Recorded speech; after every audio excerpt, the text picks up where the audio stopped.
Parra Noriega, who was not able to join us. And Eduardo Martinez Rojas is a lawyer from Escuela Libre de Derecho and did the master degrees in data protection and access to information at the San Pablo CEU University. He has collaborated since 2003 in the INAI, developing in the field of transparency, access to information and protection of personal data. In terms of regulation, he participated in the analysis of the draft federal law on transparency and access to government public information and its regulations. He participated in the drafting of the federal law for the protection of personal data held by individuals and its regulation, and in the proposal of the general law for the protection of personal data in possession of obligatory subjects of the INAI. He currently serves as General Director for Regulation and Consultation in the Coordination of Protection of Personal Data. Give you the floor. Muchas gracias y buenas tardes a todos. Primero agradecer al INEGI y al Infotec la amable invitación que nos formulan. Estaba efectivamente anunciado nuestro entonces secretario Luis Gustavo Parra a este evento. No, el ajuste fue una cuestión que ocurrió recientemente, su nueva responsabilidad. Ahora siguen los temas, pero desde el Estado de México. Y bueno, vengo en representación del instituto y bueno, espero que sea de utilidad. Yo no traigo presentación, pero sí he preparado algo sobre el tema que nos ha sido asignado. Bueno, lo primero, conforme al temario que nos compartieron, bueno, ya se habla aquí del órgano garante y yo represento a ese órgano garante hoy. Tratar de ir respondiendo a algunas cuestiones que mis colegas aquí en la mesa atentamente nos han planteado.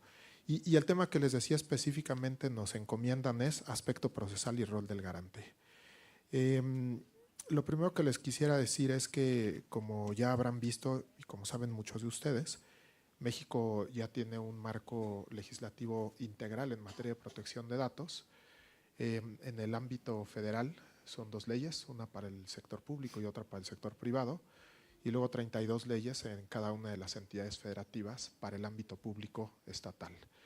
Ya lo refería la maestra Lina Ornelas, efectivamente en recientes fechas se firmó y ratificó el convenio 108 por parte de México y en próximas fechas, en octubre, entrará en vigor en su totalidad a partir de esta firma y suscripción del convenio 108, cosa que no dice poco de México, dice mucho y no solo dice, sino fortalece. Tenemos, como saben entonces, este marco normativo interno integrado por leyes ya en todos los ámbitos y en todos los niveles de gobierno, pero además eso viene a fortalecerse con un tratado internacional que, como saben, de acuerdo a la Constitución mexicana, es ley suprema de toda la Unión. Entonces eso permite sí a los mexicanos contar con un marco más poderoso, pero también poder garantizar hacia el exterior, dentro de los integrantes o aquellos que son parte de este convenio 108, también un estándar de protección de datos que sin duda trae múltiples efectos en el terreno de los derechos humanos, en el terreno comercial y en otros tantos ámbitos. Entonces, lo primero con lo que yo empezaría es eso, y les diría sí, que sin temor a equivocarme, que México sí es un referente en la región y tal vez uno de los mejores referentes, por lo menos a nivel normativo, eso sí, y es cierto lo que decía Guillermo ya en la parte de implementación, pero a nivel normativo sí es cierto que tenemos un gran avance.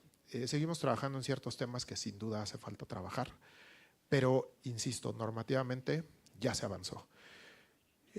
¿Cuál es el rol del garante en este tema de tratamiento masivo de datos? Pues no es diferente al resto de los temas, es decir, tenemos la encomienda de poner en el centro del universo a la persona, desde ahí tratar de empoderarla con una serie de elementos como el normativo y también sí la implementación, y luego a partir de eso construir un buen esquema de protección para ellos.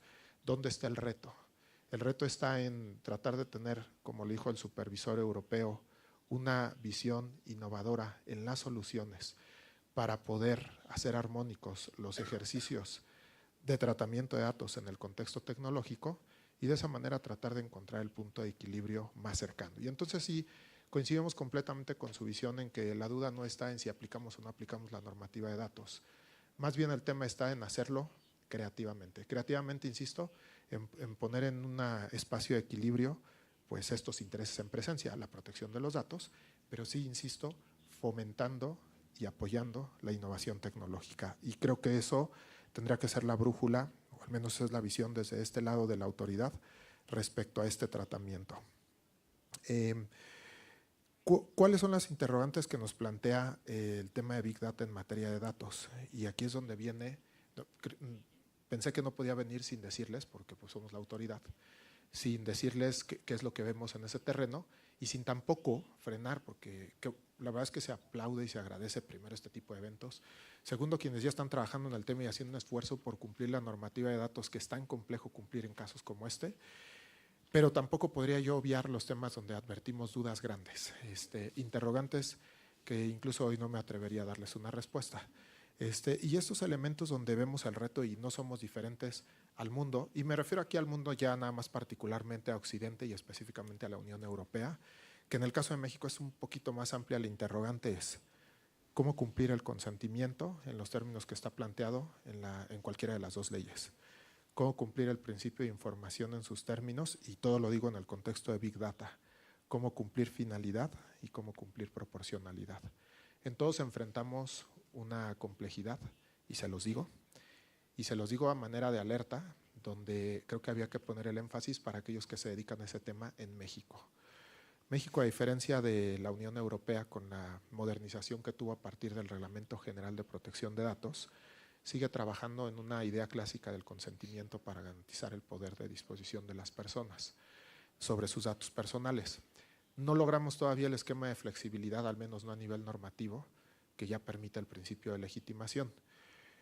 ¿Qué podemos hacer? Bueno, pues yo creo que ahí sí es una labor conjunta entre empresas y titulares, y por supuesto el garante y los tribunales, de si la ley no lo dice, provoquemos el criterio.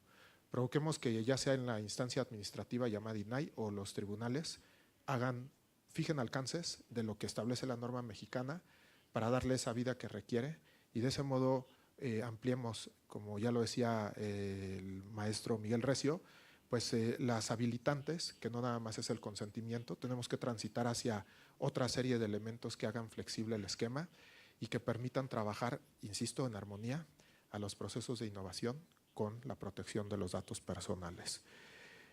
Los otros elementos sí que son comunes, el principio de información, la finalidad y la proporcionalidad. Ya no entraré porque ya les digo, son áreas de oportunidad que creemos hace falta trabajar. Se sigue construyendo o pensando más bien en las fórmulas que podrían dar respuesta a eso, y específicamente sobre esos temas ahora no entraré, pero aquí sí se ha hecho, o por lo menos que se está visualizando desde Europa y que nosotros coincidimos como un espacio de solución a estos tratamientos en el terreno, en la materia de tratamiento masivo de datos. Bueno, pues reitero, y me parece importante decirlo, que las organizaciones, siguiendo a Europa, siguiendo al supervisor europeo, deberán de ser más transparentes en relación con el modo como tratan los datos. Deberá permitirse a los usuarios un elevado nivel de control sobre el modo en que utilizan los datos, y deberá integrarse una protección de datos con un diseño de fácil uso en productos y servicios. Y finalmente, las organizaciones también deben ser más responsables de sus actos. Van a ver cómo en estos procesos innovadores, efectivamente, pues nos movemos en el mundo del derecho y del deber ser y de lo que nos obliga. Pero también es cierto que hay que tener muy en cuenta en nuestros procesos la ética. Y que no sea todo porque tenemos la obligación de hacer. También creo que la ética puede ser un factor importante, y ahora en terrenos tecnológicos es innovación, ética, sin duda, como uno de los elementos fundamentales y del que ya no podemos prescindir, y que en muchos momentos, para efectos del órgano garante, resultará fundamental en el juicio que se haga sobre ese caso particular. La forma como fue atendido. Les insisto, sabemos que es un gran reto cumplir, de hecho no se me ocurre ahí cómo se puede cumplir la normativa de datos en materia de Big Data, pero que si de todos modos se trata de cumplir al máximo y de 10 no se puede 10, se puede 8, se puede 7, sin duda los terrenos de la ética nos entregan grandes soluciones, y también nos deja ver una cosa, nos deja ver intenciones de lo que por lo menos podemos saber que lo que se hace no se hace de mala fe. Y creo que sí llega a ser una diferencia interesante, además que por supuesto el terreno de la ética nos entrega una flexibilidad y un espacio y un horizonte mucho más amplio del que nos puede entregar el mundo de la legalidad. En el caso de la legislación mexicana, y me refiero al sector público, estos elementos que acabo de referir, el foco en Europa y México no es diferente, entonces se ha enfocado en cómo, si no logro cumplir eso de 10-10 en estos elementos que acabo de apuntar, ¿qué hago? Y entonces habrá que poner mayor peso en el cumplimiento del principio de responsabilidad, que está regulado en las 2 leyes federales y en las 32 leyes estatales. Y por supuesto también en el apartado de medidas proactivas que ya aquí se ha abordado en esta mesa y entiendo que con anterioridad, que es precisamente la privacidad por diseño y por defecto. Y ahí es donde vamos a poder medir en esa balanza, por un lado, de la verdadera intención de tratar de atender al máximo el tema de protección de datos y sí procurar la menor incidencia negativa en este ejercicio también legítimo por parte de la industria en los procesos de tratamiento masivo de datos. Pero fíjense, en todo caso la normativa mexicana no nos da más luz y les insisto en la necesidad de que entonces en el terreno de la interpretación se produzca esto que está necesitándose. ¿Cómo podría hacerlo el instituto? Pues a través de sus resoluciones. Parte buena, que sí tiene la facultad de interpretar; parte desafortunada, que pues el procedimiento habrá sido con motivo de un caso que conoció y que probablemente sancionó. Y que entonces a partir de ese elemento sancionador fijó los alcances de la normativa tratándose de Big Data. Bueno, y tratando de hacer una reflexión. ¿Cuáles son los riesgos a los que nos podemos ver sujetos en el tratamiento masivo de datos? Y aquí coincido con Víctor Mayer en su libro Big Data, la revolución de los datos, en 3 elementos muy puntuales. Primero los riesgos, y hay que decirlo así, sí pasa por el tema de privacidad, en la lógica de que, lo que les acabo de decir, el cumplimiento del esquema legal resulta altamente complejo conforme a las premisas bajo las que ocurre el tratamiento masivo de datos. El segundo, dice, es la propensión, como es la posibilidad de usar las predicciones acerca de las personas basado en datos masivos para juzgarlas y castigarlas, incluso antes de que hayan actuado. Y ahí tenían exactamente el caso, pero sí se parece, esa película de Minority Report, ¿no? Salió Tom Cruise y hacían un ejercicio predictivo, digo, no necesariamente basado en Big Data, pero una situación parecida en cuanto a las consecuencias. Y finalmente, fíjense, y esto es muy relevante, ser víctima de la dictadura de datos. Pueden llegar a convertirse en un instrumento de poder que en algunos casos se puede convertir en un instrumento de represión. Y ya no hay que dar ejemplos, porque históricamente tenemos cantidad de ejemplos. Volvemos a la Segunda Guerra Mundial y ya sabemos lo que todos saben que ocurrió y cómo en esta parte el tema de datos personales jugó un papel fundamental. Y la prueba, este autor también nos lo dice, este tatuaje que tenían las personas que eran llevadas a los campos de concentración correspondía con el número de los ficheros, de las fichas perforadas, de la tecnología esta de Hermann Hollerith, que en su momento se utilizó para el levantamiento de los censos, que sirvieron de instrumento para ubicación e identificación, en este caso específico de judíos.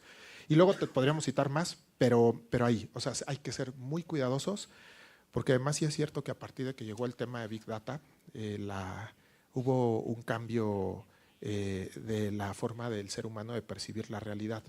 Y fíjense, nos plantea cosas interesantísimas. Pasamos de una visión de tratar de explicar las cosas a través de la causalidad a un terreno donde ya no se explica a través del por qué, sino el qué. Y en realidad ya no importa ese por qué, que finalmente encontramos lo que estábamos buscando, ¿no? Y ahí tenemos cantidad de ejemplos, tanto casos que utilizan datos personales como casos en donde no se utilizan datos y que ha sido sumamente relevante el uso de esta tecnología. Y siguiendo este mismo autor, a Víctor Mayer, yo les digo y comparto con él que la cuestión fundamental entonces no es tanto saber si los datos masivos aumentan los riesgos para la privacidad, porque la respuesta es que sí, efectivamente los aumentan, sino si cambian el carácter del riesgo. Y ahí está la clave del tema del Big Data. Y efectivamente, y si el problema cambia, puede que necesitemos nuevas soluciones. Y entonces es por eso que si el problema se ha transformado con los datos masivos, el valor de la información ya no reside en su propósito primero, ahora se halla en los usos secundarios. Precisamente este cambio es el que socava el protagonismo del individuo en las leyes de privacidad que conocemos tradicionales, porque curiosamente en la era de los datos masivos, la mayor parte del uso de estos datos, en los casos más innovadores, no han sido concebidos cuando estos se recaban por primera vez. Y entonces, si no logran concebir en el momento de que se recaban para qué se van a utilizar en estos propósitos secundarios, ¿cómo podrían los responsables, llámense empresas o instituciones públicas, informar del propósito que aún no existe? O bien, ¿cómo podrían los individuos otorgar su consentimiento informado de algo que desconocen? Entonces, el problema que nos plantea el Big Data es eso. Y entonces nosotros, como autoridad, cuando hemos ido a hablar del tema, decimos que uno de los grandes problemas del derecho en cuanto a este tema innovación y tecnología es que seguimos teniendo leyes del mundo analógico pretendiendo ser aplicadas con efectividad en el espacio digital. Pero luego cuando nos enfrentamos al tema de Big Data, decimos, pues en el mejor de los casos que pudiéramos tener leyes ya del mundo digital de primera generación, nos enfrentamos a esta circunstancia donde ya nos obliga a tener no solo leyes para el mundo digital, sino para esta evolución que nos está planteando, nada más por citar este caso porque fue lo que nos convocó aquí hoy, que es Big Data, porque podríamos hablar de otros tantos fenómenos también casi imposibles de manejar en términos legales, pero que ya nos enfrenta entonces a la necesidad de adecuar las leyes a estas realidades y nuevamente tratar de equilibrar y mantener siempre la puerta abierta a la innovación y al desarrollo con un muy cuidado equilibrio y que en la mayor medida de lo posible no cruce los límites de la privacidad, según pues evidentemente la reconfiguración que vaya teniendo este concepto o lo que se entienda por privacidad o protección de datos en su proceso evolutivo en el tiempo. Sí jugamos con dos elementos altamente complejos de manejar y de armonizar, sí. La autoridad, por supuesto, siempre favorecerá la protección de la persona, el respeto de los derechos humanos, pero por lo menos por lo que hace esta autoridad, tampoco deja de tener en cuenta todo el beneficio que trae la tecnología y que sí se busca que esté al servicio de la humanidad y que le traiga todos los beneficios que le pueda traer. De todas maneras, no logramos todavía encontrar esa fórmula perfecta y este es el ejemplo claro de cómo podemos compatibilizar estos dos elementos. Y bueno, mi presentación quiso no dejar pasar sí, claramente la problemática que se enfrenta al cumplir la ley cuando se hacen procesos de esta naturaleza, sea en el ámbito público o sea en el ámbito privado, y por otro lado, pues tratar de darles alguna solución de lo que está ocurriendo en el derecho comparado, los riesgos que podemos enfrentar. Y ya para concluir mi presentación, nada más quisiera hacer algunas breves aclaraciones de lo que mis compañeros de mesa han manifestado. Fíjense que cuando hicimos en el INAI la regulación sobre evaluaciones en materia de impacto a la protección de datos, efectivamente hay algunos espacios donde se habla del tratamiento intensivo de datos. Y como vi que lo han mencionado, al menos lo mencionaron 3 de mis compañeros de mesa, sí quería como dejar claro que efectivamente se plantea para las evaluaciones de impacto, que eventualmente puede haber casos de Big Data que sean materia de una evaluación, sí, pero que no se pretendió fijar alcances para efectos de qué se entiende por Big Data. En esos lineamientos eso también es cierto. Es decir, hoy en México en su regulación, tanto en las leyes como en las disposiciones de carácter secundario, no tenemos una sola disposición específica que se haya pensado ni se haya escrito para efectos de Big Data. Que después eso significa que la ley como está puesta se le aplica por completo o debiera en el deber ser aplicarse hacia el Big Data, sí, que eso es imposible o que es muy difícil, sí también. Pero sí quiero hacer esa aclaración porque incluso fíjense, el tema de evaluación de impacto está construido bajo la premisa de que es un procedimiento que se utiliza cuando algo está en el estatus de proyecto. Es decir, cuando ya está vivo, funcionando, ya no le podemos aplicar la evaluación de impacto. En todo caso se le puede aplicar, en el caso de la ley del sector público, una auditoría voluntaria, pero ya no una evaluación de impacto. Y les digo, y no se pensó para medir procesos de Big Data. Que coincidan los términos y que pudiera haber ahí una coincidencia tal cual, sí. Y se los digo en la lógica de que nosotros contribuimos participamos en los procesos tanto legislativos como los de la normativa secundaria. Por lo menos sí les puedo decir que la intención nunca se pensó así.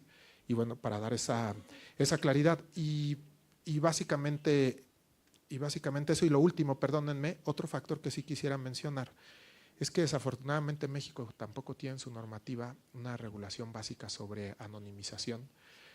Y que fíjense, establezca reglas básicas de qué se va a entender por anonimización, pero sobre todo esta anonimización irreversible que sacaría del espacio de la aplicación de las leyes de datos a los datos que se ubiquen ahí, y entonces cuáles se llegan a considerar en ese sentido, y que con esa certeza normativa, precisamente las empresas, tanto públicas como privadas, puedan decir, bueno, se dice que es una gran llave, aunque ha perdido también cierto valor, una gran llave para evitarse la problemática que se enfrentan cuando hacen procesos de Big Data. Entonces, quise problematizar, sí hay una serie de situaciones para nada sencillas de cumplir, pero no quise dejar de decirles lo que advertimos y dónde puede haber espacios, áreas de oportunidad. Y por último, decir que el INAI está abierto a acompañarlos en términos de orientación técnica y asesoría para tratar de cumplir lo que nos establecen las leyes. Muchas gracias.